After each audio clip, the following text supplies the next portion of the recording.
Foreign Policy Hour, which is a weekly rundown on developments in Canadian foreign policy from a critical perspective. I am Yves Engler.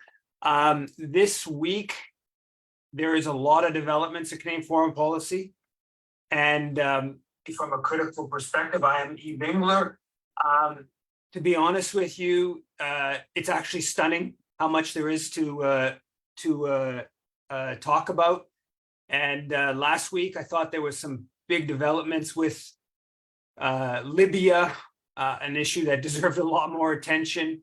And this week, I had planned to talk about the assassination, apparent Indian assassination in Canada or in Surrey, BC.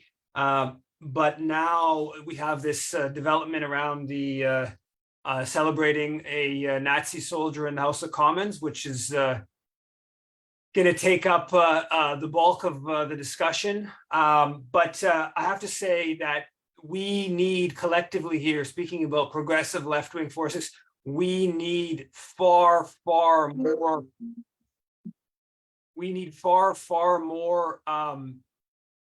forums to get out information about Canadian foreign policy. Honestly, we need people who are financing groups in other domains on important issues, on domestic issues. We need people to be putting more and more resources into foreign policy issues, because it's remarkable what's going on in Canadian foreign policy, how many different issues there are that deserve a whole lot more attention, how few groups.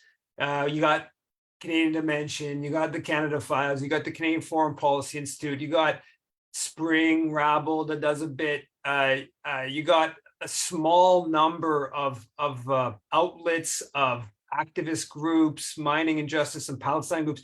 There's way too few of us doing this, these issues. So we need to put a lot more into these, because a lot of these issues really deserve more attention, and we've got to figure out ways of getting information out more broadly about some of these developments. So as I mentioned last week, I talked about the Canadian media basically ignored Canada's role in the NATO destruction of Libya in 2011 in discussing the horrible tragedy from the busted dams in Derna and Libya. Unlike the Canadian media, the Financial Times published an editorial titled "Libya's flood disaster was partly man-made," which actually spends a couple paragraphs that mention NATO, saying Western nations that participated in NATO's intervention paid too little attention to the reconstruction. So CBC can't really talk about it, but the Financial Times, the business paper of England, can at least mention it.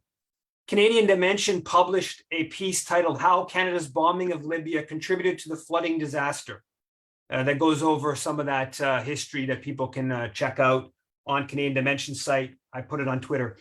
It was reported a few days ago that a couple GardaWorld employees spent 2 months, were just released from 2 months in detention after being arrested by Libyan militias.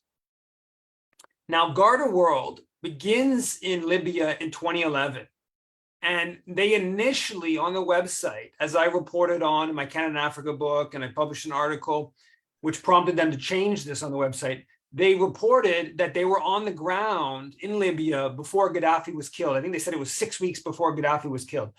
Now, the UN resolutions, 1970, 1973, that okayed the sort of okayed the bombing mission campaigns, not exactly, but sort of. They explicitly said no foreign military, no private military allowed. That was because at that time it was being accused that Gaddafi was relying on private military, but GardaWorld was supporting the rebel factions, and that was of course with the Canadian government involvement, enabling that process.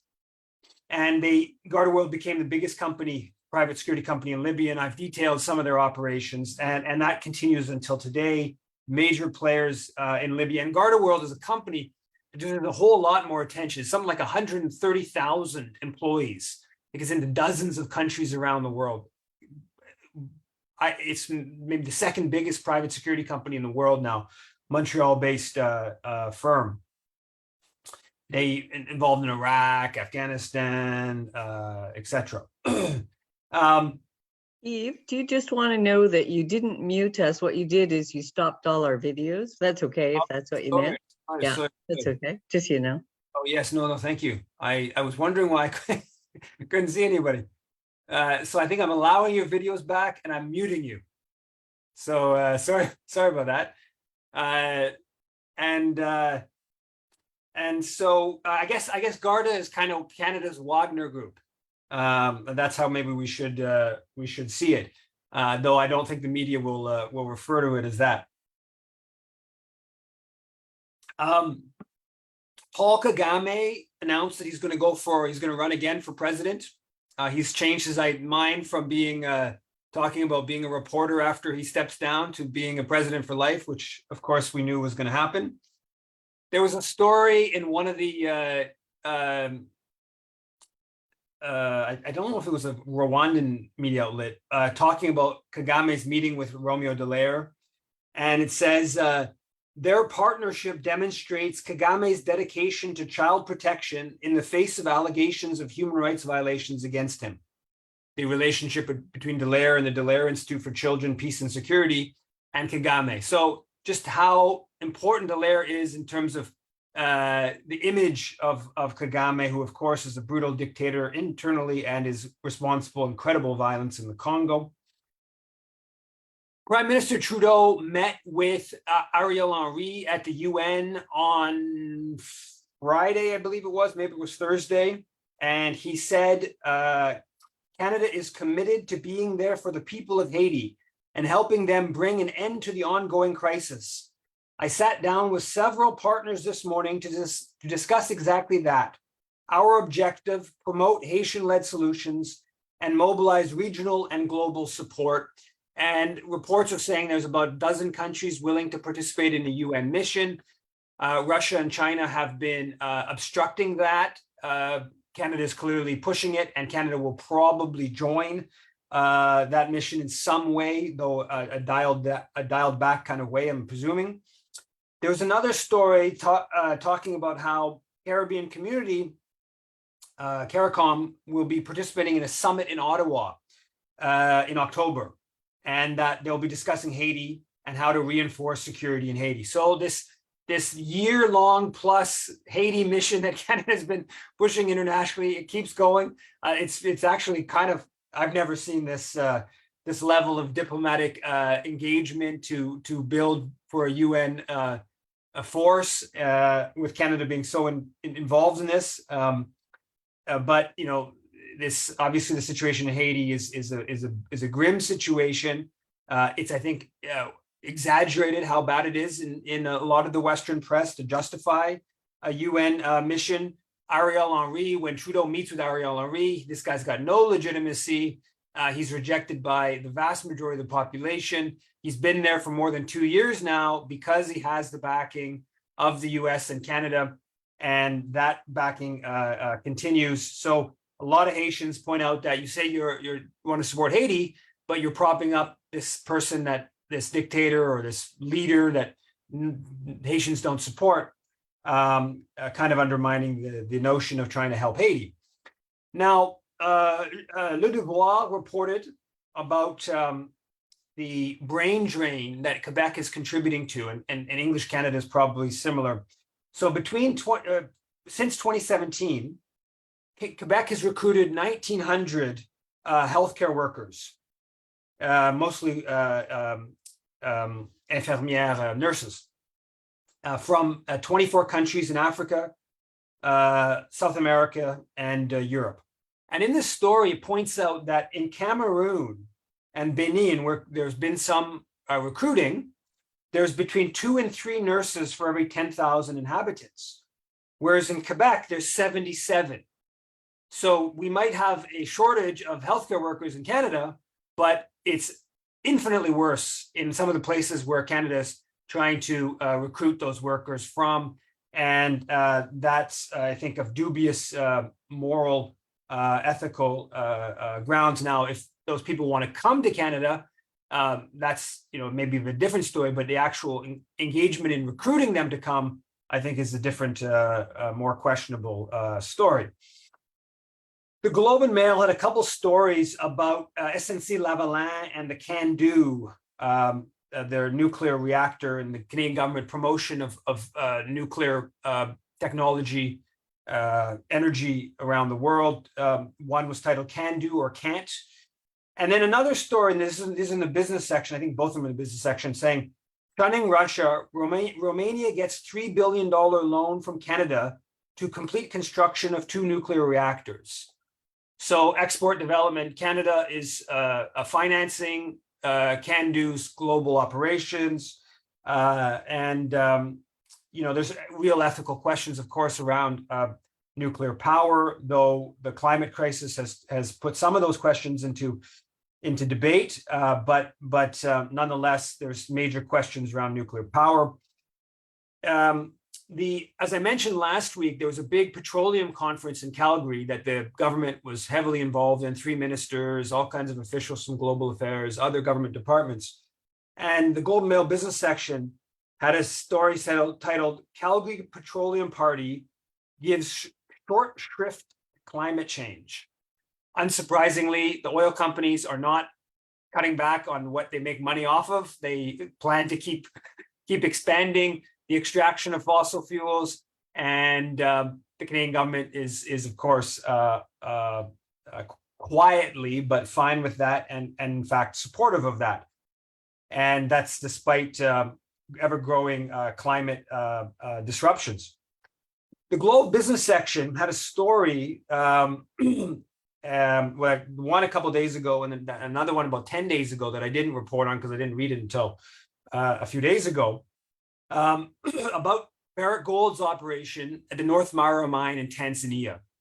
And this is the mine where there's been dozens and dozens of people killed over the past decade or so. And maybe the numbers are kind of varying, but above 50, I think, is kind of widely accepted. There's some say it's into the hundreds, but I think above 50 is the widely confirmed. And there's a big court case in England that an NGO in England is launched against North Mara because they have Barrick is co-listed on the London Stock Exchange. And in this story, these stories in the Globe business section, it's from Jeffrey York, the South Africa correspondent for the Globe Mail. He talks about some of the documents being released in the court case. There's a few elements that are pretty stunning. One is apparently there's just tons of theft at this company, at their mine. And apparently they say as many as 30, they did some outside audit and found as many as 30% of the employees are involved in very elaborate theft of gold, I guess, of gas, different items from the mine, and apparently fairly well coordinated. Nonetheless, apparently it's still still profitable. So so there's all this theft going on internally, and I think they said up to $31 million a year in theft from the mine taking place. Now, the killings at the mine are based upon the idea that there are artisanal miners going in and scavenging for little pieces of gold dust and whatnot. According to this story, I think they said it was $200,000 a year in lost gold from the artisanal mining or these scavengers coming in that they've been killing. Right, the police paid for by Barrick, fed, housed by Barrick, are killing these people, and they're responsible for whether even if they were responsible for much of the theft, it wouldn't be justified to kill them. But they're responsible for a tiny proportion, apparently, and they're being large numbers of them have been killed. Just adding to the kind of outrage. The other part to the story is that apparently Barrick is just involved in all this corruption. They're paying off all these officials in Tanzania, all these different schemes to pay different Tanzanian officials. big per diems, trips, et cetera, et cetera. And Barrick's own officials started warning about this, whether this is actually in alignment back in 2017, 2018, whether this was in alignment with their, ethics policies around corruption. So this Barrick mine has been very controversial in Tanzania. There was a big controversy back in 2017. The Canadian High Commissioner organized a meeting between the head of Barrick and the president of Tanzania to come to an agreement around claims of lost or of non-payment on royalties and other taxes to the Tanzanian government. And so the Canadian government has been backing this mine, and but there's all this sort of very scandalous behavior surrounding it. Puglisi at the Ottawa Citizen reported a couple of days ago that Canada has put in for buying 219 Hellfire missiles and assorted other weapons for its Reaper drones. It's going to cost $400 million. This is part of the $5 billion drone purchase the Canadian government is moving forward with. So I don't know exactly what a Hellfire missile is. Doesn't sound very good to me. And buying 219 of them for $400 million seems like a very poor use of public resources. But I'm sure that the military is happy, and I'm sure that the U.S. arms companies producing the missiles are happy. And unfortunately, they may actually even be used on an unfortunate population somewhere. Now, to the what in a normal week should be a big issue that I wanted to have a full discussion with a regular in the Canadian Foreign Policy Hour, Bhagwant Sandhu, to break down some of it, because it's an issue I don't know that much about. The assassination of Sikh leader Hardeep Singh Nijjar back in June. Of course, Monday, Trudeau, the opening of the House of Commons, announced that the Canadian government had intelligence saying it was the Indian government was involved. And apparently the Canadian government's been spending weeks. Its top security advisor has been to India a couple of times. Trudeau brought it up with Modi. Apparently Joe Biden even brought it up with Modi, the Indian prime minister. And this is a big deal. I mean, it's clearly not a good thing. Whatever you accuse him of doing or have been involved in even if the Indian government considered him a terrorist, even if you agree with that, though I don't know that that's acceptable definition or of what he was involved in. He's a supporter of a Sikh independent state in the Punjab province in northern India. Obviously, governments shouldn't be assassinating officials on other countries, particularly when recycling with the pad inside. Citizens of other. No, I don't think so. There's a. Please mute yourselves if it's possible. So obviously shouldn't be assassinating globally. That's pretty outrageous. Now, of course, we know the U.S. Does it fairly regularly. Israel does it regularly. Canada's been complicit in a whole bunch of the Israeli assassinations. The attempt to kill the head of Hamas, Khalil, I'm forgetting his name right now, back in 1997, where it was Canadian passport that Israel was using. But there's a whole history. Even when the Israelis assassinated, made a mistake in Norway, and they assassinated a random Arab person they claimed was a Palestinian militant or terrorist or whatever. I believe that was on a Canadian passport. So there's a whole history of Canada kind of turning a blind eye to Israel using Canadian passports in their international assassinations. But nonetheless, this is obviously not a good thing, and it should be condemned. And in fact, there's lots of people criticizing Trudeau, but it seems to me what they've been doing on this front is correct. There's some people out there who think that this may be the Americans trying to prod Canada to get tough on India because India is part of the BRICS, and maybe this is the Americans sort of trying to undermine India. I'm pretty skeptical of that because I think that this puts the whole foreign interference, the Chinese foreign interference, in a very bad light. It totally, well, it very much undermines this idea. It's China, China, China. They don't even want to talk about Russia, even though the foreign interference stuff all begins, election interference all begins as a Russia thing back in 2019. And they don't even want to talk about Russia anymore because they understand that honing in on one country and making it a big deal that, it's China's supposedly doing all this interference in Canada legitimates Canada taking, sending naval vessels to the South China Sea or Taiwan Strait to go at China. And it's we're the victim of these bad Chinese. And the intelligence agencies have been against expanding the foreign interference inquiry because they want to just focus on China. And so I think that this assassination by India has undermines the foreign interference kind of panic, and also it clearly undermines the Indo-Pacific strategy. The Indo-Pacific strategy is partly about building up India as a counterweight to China. And this, one of the parts they had in their Indo-Pacific strategy is, a trade agreement with India that's been put on hold because of this assassination claim.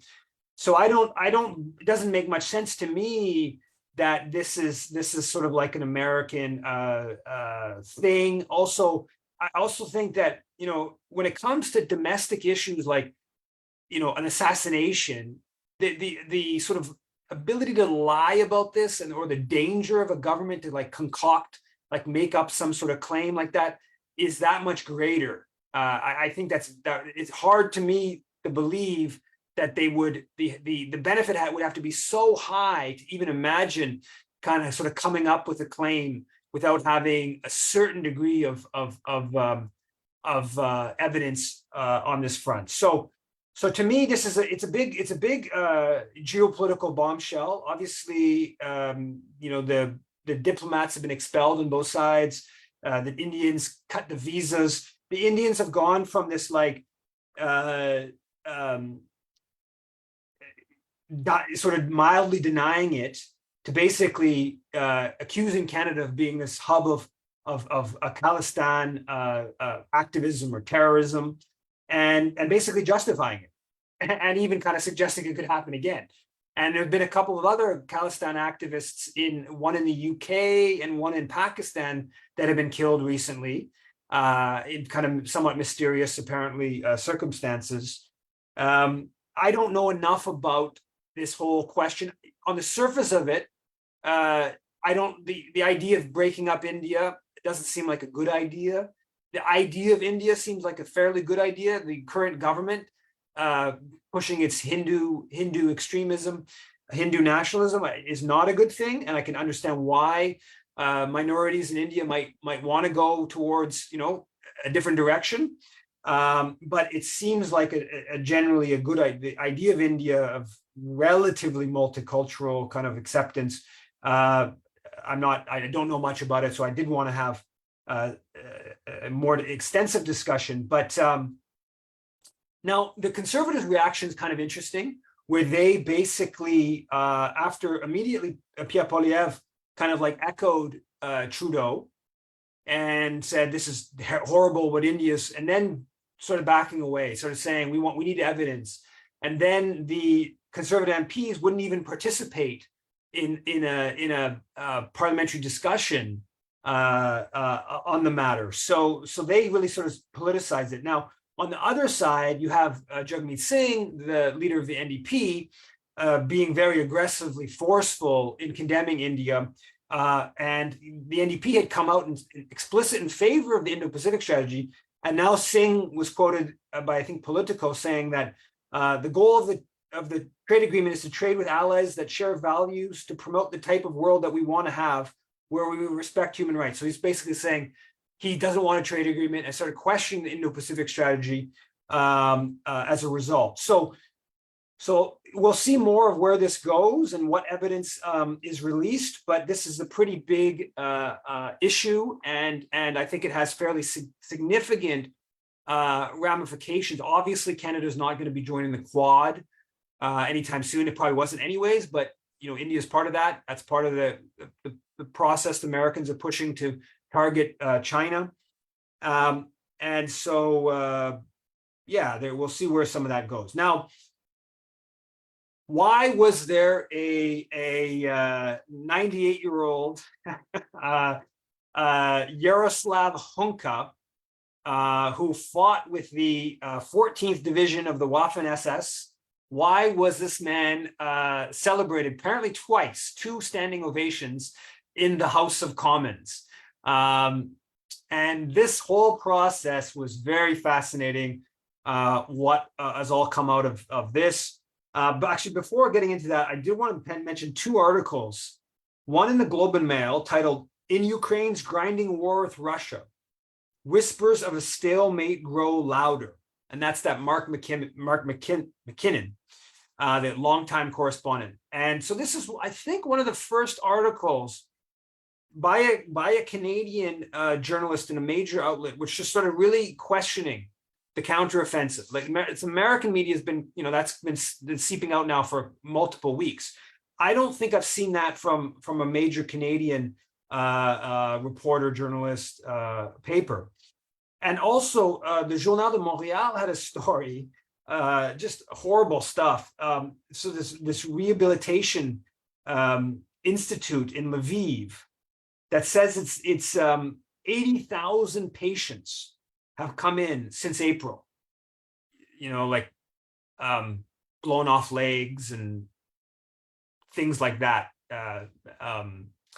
That's just stunning numbers. Who knows what it means exactly, but the fact that they're reporting this stuff suggests that it really is grim. It's really grim, and this is obviously corroborated by other corporate media reports of just how devastating this has all been for Ukrainians in recent months. So why is this guy who volunteered, should be said, for the Nazi division? Why was he being celebrated in the House of Commons?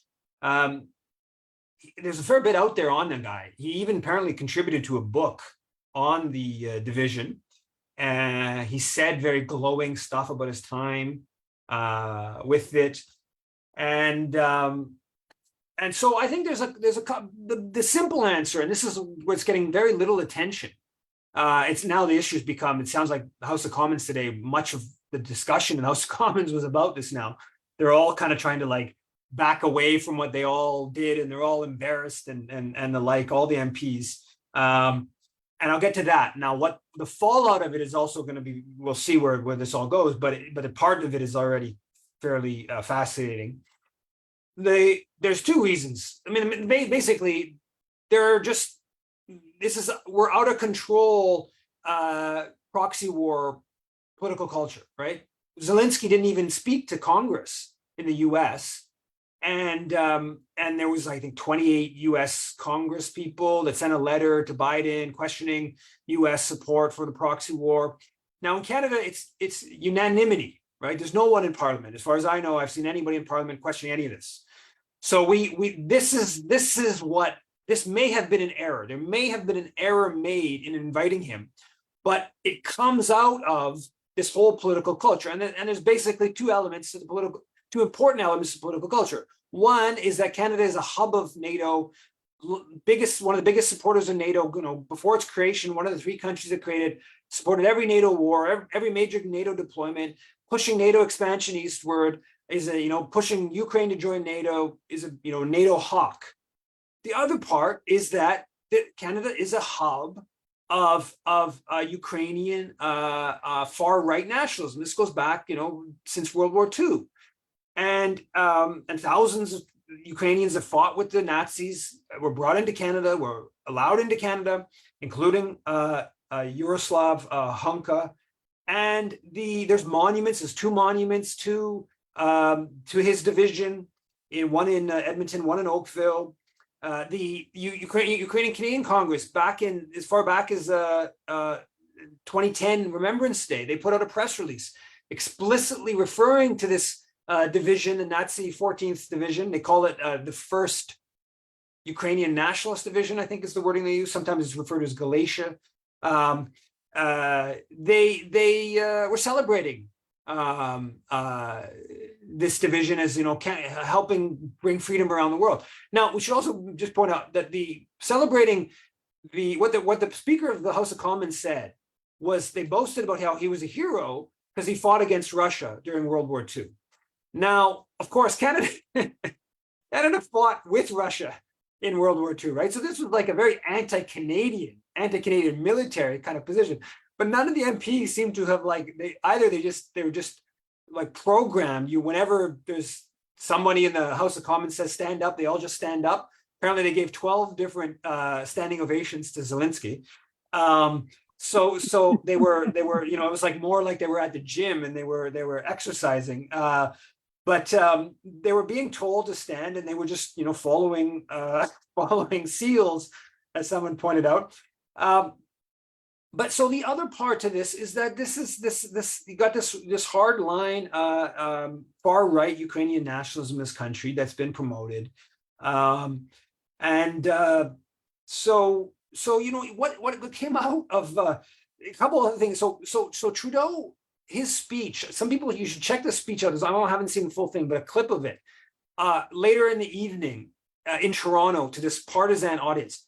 And these right-wingers, these sort of like Trumpian right-wingers in the US, refer to as unhinged in the speech. But they're not, I don't say they're necessarily wrong. I guarantee you, Lavrov, Putin has never made a speech so like over-the-top militaristic as Trudeau's speech in Toronto, with Zelensky there, of course.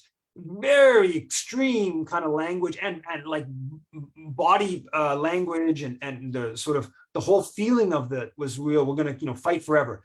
He was in the press release. So they announced $650 million for LAVs that are going to be produced in London, Ontario, that are going to be delivered to Ukraine. That was the big item announced on this long list of other things, millions of dollars for this and that, and a whole bunch of other things in it, and then announcing what other funding that's been previously announced, what they're going to be, what military equipment that's going to be, et cetera, et cetera. Big, long press release detailing all these different things Canada's giving. And at the end of it, there's a quote from Trudeau saying, Canada will stand with Ukraine with whatever it takes for as long as it takes. As Ukrainians continue to fight for their freedom and their democracy, our support will be unequivocal until they are victorious. Slava Ukraini. This is the Prime Minister of Canada putting out a press release. These press releases are usually pretty, this is not sort of like rhetorical kind of quotes and stuff like that. This really hard line kind of stuff. And this is where they're at. So to me, this is where, inviting this former Nazi soldier to the House of Commons, giving a standing O, this is where this flows out of, right? This is just this extreme. And there's people, this guy's been donating. One person found he's given $5,200, I think it was, to the Ukrainian Canadian Congress. Donations, kind of an annual donation of like $1,000 over the past handful of years. This guy's also, he's got some at the Ukrainian Studies Department at University of Alberta. He has an endowment. Him and his wife gave $30,000 as a Ukrainian research endowment. So the guy's clearly like a player in sort of Ukrainian Canadian Congress, kind of Ukrainian nationalist kind of world in Canada, and so who knows exactly what happened? Maybe we'll find out more about whether the PMO's office really did vet it or it was a little bit of an error. I'm prepared to believe that it wasn't properly considered by somebody in some stage in the process. But this is more reflective of Canada's alignment with sort of neo-Nazis or Nazis, former Nazis in Ukraine and the far right. Now, okay, how this whole thing explodes, and I watched this really clearly on Twitter, is that critics of the NATO proxy war, the ones who raised this issue, right? You had Canada Files, you had that Twitter account, something like NAFO is a right-wing front that many got bought into. Anyways, a series of critics of the NATO proxy war putting this out on Twitter, it starts getting a lot. Like the Canada Files tweet is like 3 million views. Okay, so this is where this gets going, right? The very slow moving in anybody, sort of like a whole segment of the left that's kind of like this anti-fascist left that actually spends its time criticizing anti-imperialists and as being Putin stooges. They don't talk about it at all, not until later. The establishment Jewish organizations don't talk about it for at least 24 hours. CIJA, Center for Israel and Jewish Affairs, doesn't tweet out about it until they actually announce an apology. That apology is coming from the Speaker in Parliament, and I think Francis Simon Wiesenthal Center comes out a little bit quicker before the apology is already being announced.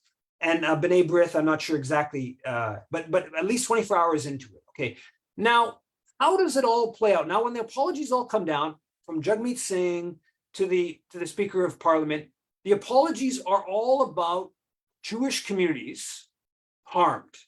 Okay, now 20 million Russians were killed, right? This is not about the anti-Semitism of the Nazis.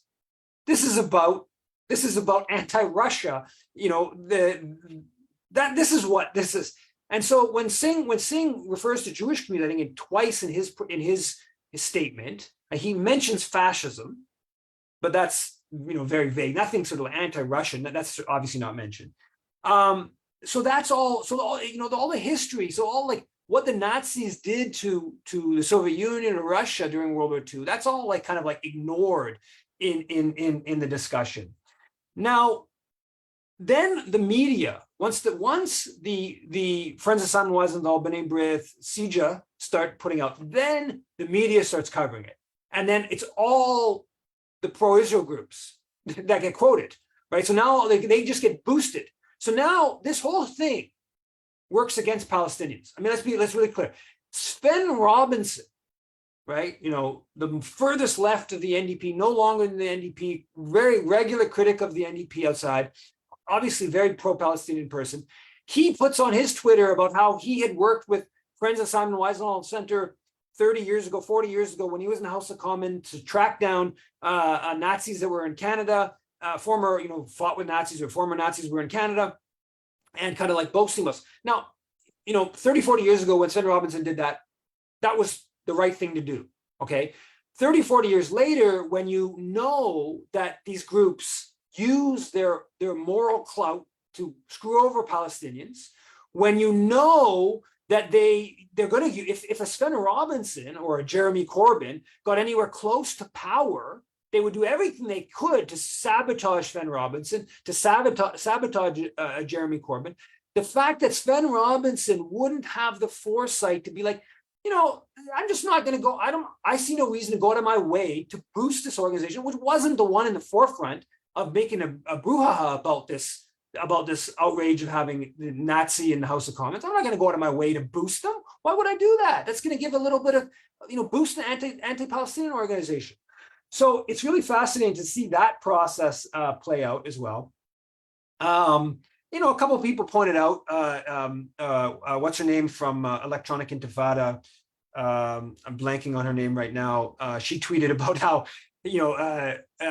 Erwin Kotler, the special envoy on anti-Semitism, he hadn't said anything. And there was one person, M. Cohen, he said, "Don't worry, everyone. I checked the IHRA definition of anti-Semitism, which Canada has adopted. And I'm here to assure you that Canadian Parliament giving a standing ovation to a Nazi Waffen SS veteran doesn't meet the IHRA definition of anti-Semitism." So we're okay on that front. Now, so again, this is okay. So Trudeau then today is asked about this, okay, and in his thing, Trudeau says he apologizes to Jewish communities who were harmed by this, and then he says basically goes on about Russian disinformation. And refers to Russian disinformation like 2 or 3 times. and basically imply we don't want to give Russian propaganda. We don't want to boost Oh my God. Russian propaganda. Please make sure to mute yourselves. And he's trying to basically do, of course, what Chrystia Freeland did a few years ago, 3-4 years ago, when the media reported on the fact that her grandfather edited a Nazi newspaper. When the Nazis left, he fled with them.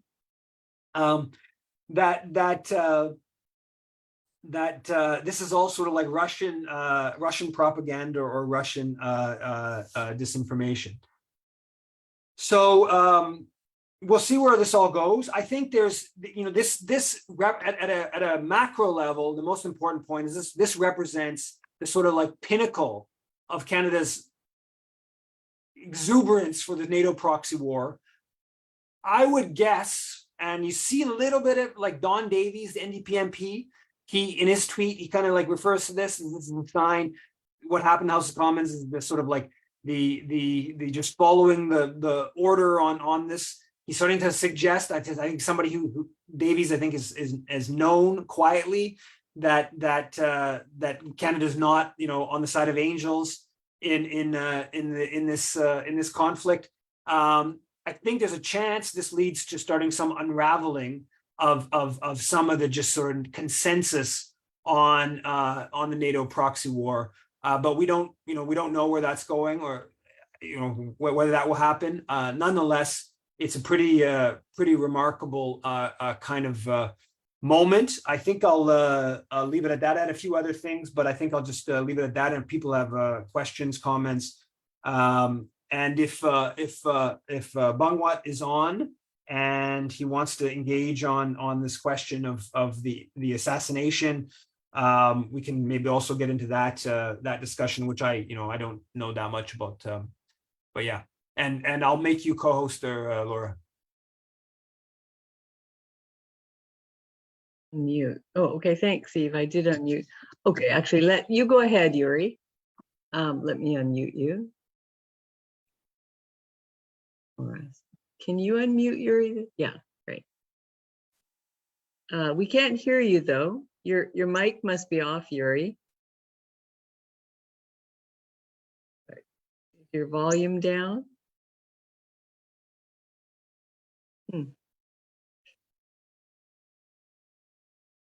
Do you have any idea, Eve, why we can't hear him? No idea. Maybe go ahead, Alan, and we'll try to see if we can maybe turn it on and off, Yuri. I don't know. Yeah, I just wanted to comment that I agree 100% with you that the CFPI needs to be expanded because of the information that comes out and needs to be gotten out there. Is there any possibility that Eves can clone himself for starter?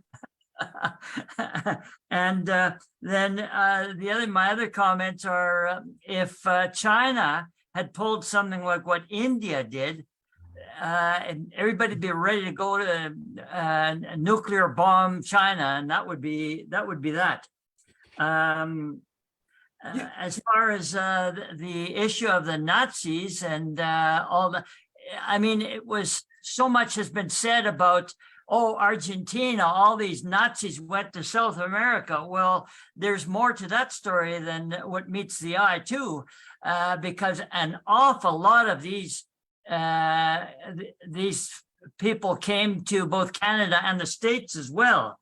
And my last comment is about Justin Trudeau really trying to make a big issue out of this in his speech being even beyond what Putin says. I think it's fair enough to say that there's an election not too far away. So that's the extent of my comment. Yeah, one thing I wanted to say, like, I just, I saw this guy, he works for like the, some right wing, he works for True North News, and he's like, I think he was with the one of the Zionist groups, anyways, I'm forgetting which group, and he's got this like his right wing take on the assassination of a Sikh leader, and it got like tens and tens of thousands of views on Twitter, and I'm just not seeing, like, I'm not technological, I don't really know exactly how to do this stuff, but like you know, the Canadian Foreign Policy Institute does these webinars. Some of them get watched by, obviously, you know, fair people live, and then, you know, hundreds and even thousands afterwards. But like, we need like there should have been a video clip about the media's response to Libya, right? It's just total outrage. It should have been like a, you know, we did a thing on this, but I think just specifically, I don't think a lot of people were not interested in watching a whole Canadian foreign policy hour, but a clip, 10 or 15 minute, or maybe 5 minute, 3 minute, whatever clip, you know, on the Libya thing, the media's coverage of Libya. Obviously, the assassination, there's tons and tons. I mean, well, I've been listening to huge amounts of stuff from Indian media, but like the left-wing analysis on that. Obviously, the Nazi thing. This is, you know, I think there probably is some clips, but we just need. I don't know how to do it all. I write, you know, I write articles. Not many people read articles, unfortunately. But that we just need some way of getting more. There's just so many developments of Canadian foreign policy that deserve like full attention. And I think there's an audience out there. I think there are thousands of people. I don't think that this guy's right-wing like analysis of the assassination, I don't think that's like, you know, he's tapping into this like conservative anti-Trudeau thing, but I think that there is an audience for a more sort of anti-imperialist kind of angle. I don't know exactly how to do it. I don't know, you know, there's a question of resources. There's just really isn't much money around. Yeah, anyway, so I just think that if people have skills around video making and making clips, you know, the webinar model that the Canadian Foreign Policy Institute is doing is good, but I think that there needs to be, when things happen, if you put out a video, a good 5-minute summary, you know, 24 hours after the development happens, I think you can get thousands of people watching these things if you do it right. And you know, we need that. But anyways. Okay, so Yuri, have you managed to fix your sound issue? Can you speak? No, sorry. Okay, we're gonna have to move on then. Okay, so Hans, can you unmute, please? Oh shoot. I don't know what's happening tonight with our technology. It's just okay. Go ahead, Hans. Oh, I wonder why you keep muting and unmuting. Oh, it might be me. Oh, is it? We might be working against each other. Okay. Huh, can you try it again? It says, okay, am I gone through or not? Yeah. Yes. I think I'm heard now. Yes, you are. Getting back to the Nazi, there's a significance in the name of his SS division. The division is called the Galicia Division, as opposed to the eastern part of Ukraine, which was not part of the Austro-Hungarian Empire. That part was called the Galician section of Ukraine. I want to echo what Ivan Kachanovsky calls a cleft country, the division between Russian-occupied Ukraine and the Austro-Hungarian occupied Ukraine, because it's significant, because we cannot treat today's Ukraine as a unitary state any more, frankly, than we can treat Canada as a unitary state, with Quebec being a distinct nation within. So the Galicia division of the SS Nazis is formed by volunteer Ukrainians, formerly of the Austro-Hungarian Empire, that were definitely anti-communist to the core. And that's part of the explanation why the resistance and the independence movement in the eastern part, east of the Dnieper and the Donbass, is culturally distinct from the western part of the Ukraine, which was under occupation of Romania, Poland, and various other countries, and Hungary at various other times in its history. So it's significant because when you call for the self-determination of a sovereign nation, then you want to make sure that it is a unitary state, homogeneous, and Ukraine is not that. And this is a fact. As I said, Kachanovsky, our professor at the University of Ottawa, has written a book about the cleft country that we should bear in mind. The self-determination of the westerly part of Ukraine is not necessarily the same as the self-determination of the Donbass region. That is a crucial divisive point that we should not lose sight of.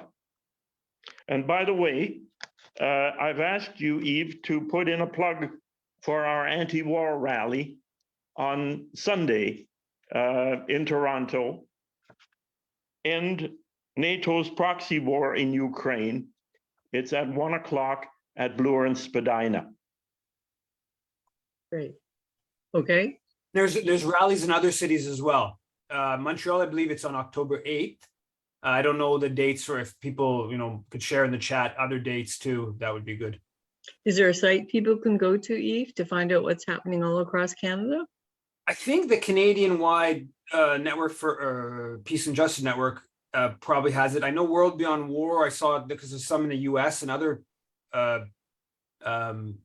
countries. I saw that a little while ago. I don't know if they have Canada-specific information, but yeah.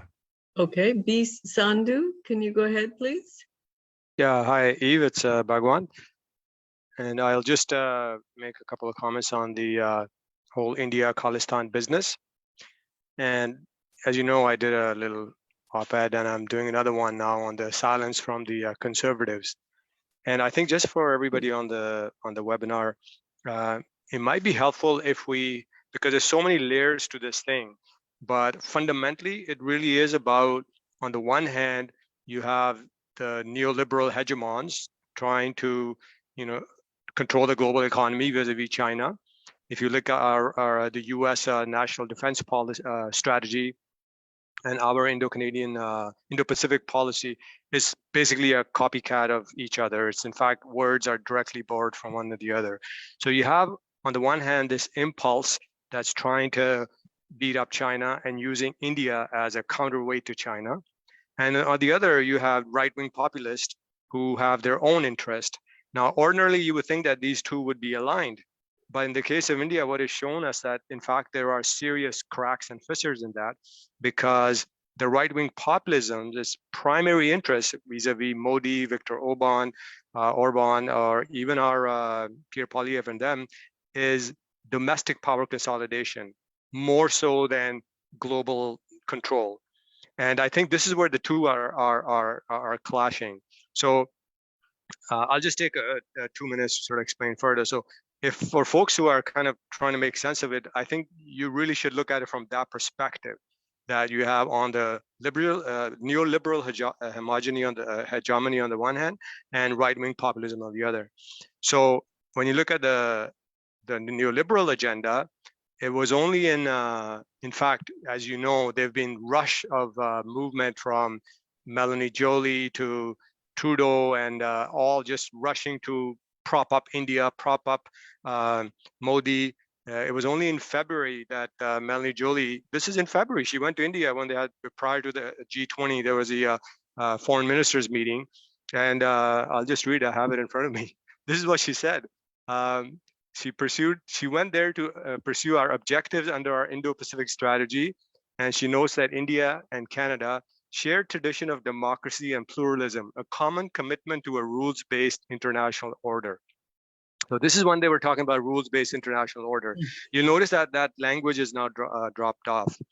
Okay, so that's their agenda.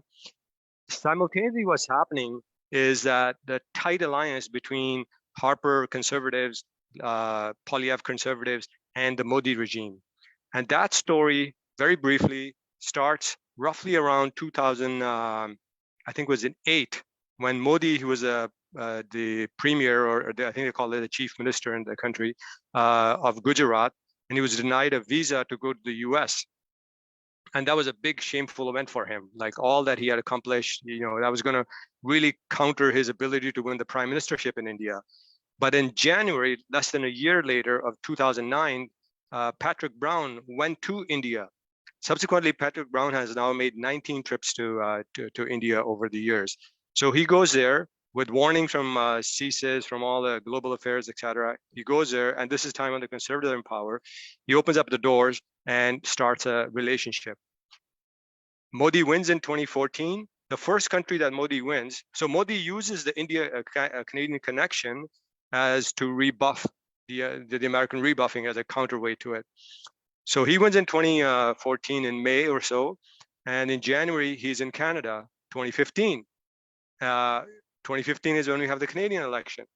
So Canada is the first Western company, is right next door to. Up until then, the U.S. is still holding him back. They're not sort of letting him in, and that's when the thing really cements and takes off. So these guys have been courting for a very, very long time. And when in 2018, I think it was, when Harper became the chair of the International Democratic Union, which is another organization we should talk. It requires almost a separate discussion on it. That's where he ties them all together. He holds that far-right populist group under the International Democratic Union. People should just go on the website of it, and you'll see big picture of Harper. As a matter of fact, he's a chair. The vice chair is a guy named Mike Roman. So Mike Roman is the same guy who then went on dirty trickster for Donald Trump. And he's now been indicted with 20 other people for the Georgia elections interference. Mike Roman in 2019 was Andrew Shearer's part of his campaign strategy. He came to Canada.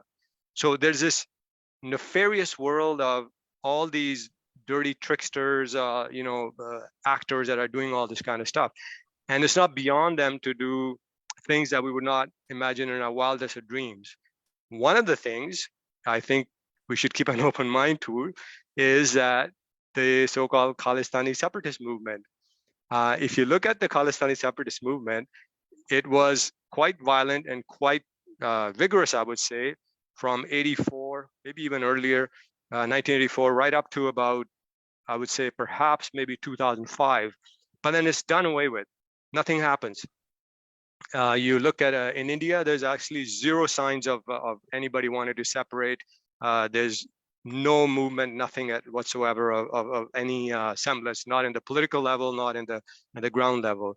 But they seem to exist in certain places in certain diaspora country, like Canada, UK, US. And now watch their behavior. So as soon as every time Modi's doing something abroad, especially in the US, they pop up. So you remember in June, I think it was, when they had I think it was June, Modi was visiting the US, and all of a sudden you had this float where these two guys, they're recreating Indira Gandhi's shooting. Indira Gandhi was shot, I think, in 1986 or something, 85. So nothing happened all across these years, but all of a sudden they pop up. Then you look at this, the G20, second day of the G20, on September 10th is when the Khalistan referendum is held, okay? And the Indian media, of course, goes wild. The word on the Indian media, out of the World Free Press Index, does a rating of media across the world. India ranks 164th out of 180 countries. So it's basically Modi's media. And in a way, the coincidences and all this, the prime minister's plane gets stuck for 2 days. We are also, let's not forget, entering an election cycle. So there's a lot more at this, and I don't want to sound conspiratorial, but the dots are far too many just to ignore. Hardeep Singh Nijjar, the guy who was shot in the parking lot, that was in June. CSIS came out and nothing happened. There's no condolences to the Canadian citizen shot dead and so forth. Although CSIS did say that we had warned him. His son, about I think last week or so, came out and said, oh yeah, my dad was meeting CSIS every week. Why was he meeting CSIS every week? You don't need to meet, if it was to say, hey, wait, make sure you wear a vest when you go out, I can't imagine why would they want to meet you every week. And I'll just close this.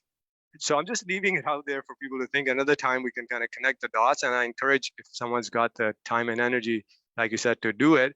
But it's as early as 2016, CSIS did a report where, in fact, bluntly, it stated in its report that it noticed an increase in the volume of the Indian consulate in Vancouver recruiting sources and agents to infiltrate, monitor, and co-opt Sikh diaspora communities. The NSI COP, which is a National Security Intelligence Committee of Parliament, published a report in 2018, basically outlined all of those things. Trudeau's visit in 2018 to India with Jaspal Singh Atwal, who's taking selfies with Sophie Trudeau in Mumbai. I mean, he was convicted for attempted murder of an Indian cabinet minister, yet he managed to get a visa. So there's a lot of stuff that's going on. A lot of these things that are on the, you wonder, where they are, what are the props, what value are they serving? But I think ultimately at the end of it, we have to look at the forces of what I would call right-wing populism, playing all kinds of games, dirty tricks, etc., to consolidate domestic power. And Trudeau, with his fairly, I would just say, kind of a blindsided anti-Russia, anti-China ideology, he's got stuck this time. It's kind of caught up to him. And anyway, that's what I'll say. But I think there are lots of pieces. Even now, you're getting, in fact, there's a member of parliament in Ottawa who's now started this whole rhetoric, a line he's opened up around Hindu phobia, that the Hindus are worried in Canada, right? You have the guy, the Sikhs for Justice, who's telling Hindus to get out of Canada. So there's a lot of just nuttiness, and it just cannot be. There is a design. There's I think a thing at play underneath, and hopefully, when maybe with the Marie-Josée Houle, the justice who's doing the inquiry on interference, if she does include India, I think we can be hopeful that some of this information will come out. Somebody just asked if there are any sources on this. There are actually a lot of sources, but you have to dig in, and you have to kind of make the time and so on and so forth.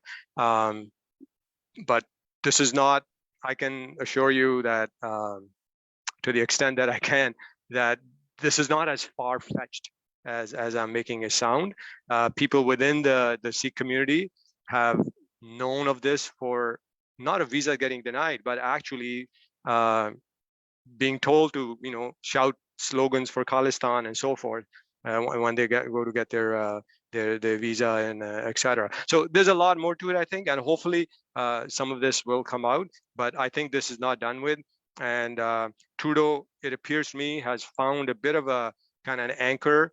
He puts this out there on the first day of Parliament, draws attention from a good summer that Poilievre was having. So it's an odd mix of spy stories, politics, international intrigue, and it's a very sordid saga. Thanks for that. Okay, John, do you want to go forth? Sure. Well, we're almost at time, so I'll try and keep this very brief. Just a comment, lost in all of this, and I mean, I really love the work you do, Eve, I do. But it is the calls to solidarity with the working class conscripts on both sides of the conflict who are dying and getting maimed, the civilians. We see headlines with casualties and horrific stuff, but we don't see anything that just humanizes this on a day-to-day basis and talks about the conscripts. I will note, if I am reading what I'm reading correctly, that Zelensky is much more popular in the Canadian Parliament than he is at home. He's instigated anti-union legislation. He's restricted political parties. He's gone to neighboring states like Poland and asked them to return the so-called draft dodgers as deserters. He's clearly, in my view, wants to construct an illiberal state along the lines of some of the other members of NATO, and I don't see any opposition in Ottawa or Washington to that urge. So, what on top of the peace movement, which is terrific, we need to build solidarity and people-to-people ties with the people on both sides of the conflict that have a common interest in bringing peace to the region. Thanks. I agree. I agree with that. There's very, very little in terms of that being done. I mean, there's a little bit of Yeah, I mean, there's only 24 hours in the day, Eve. I'm not asking you to do more than you already do. no, yeah, but yeah, I mean, to the extent that there is some of that, it'd be like unions. I know the British, is it the TUC, the major umbrella, I believe, in Britain. They put out a statement kind of essentially endorsing the proxy war. And I know the BC Fed did that back 6-8 months ago.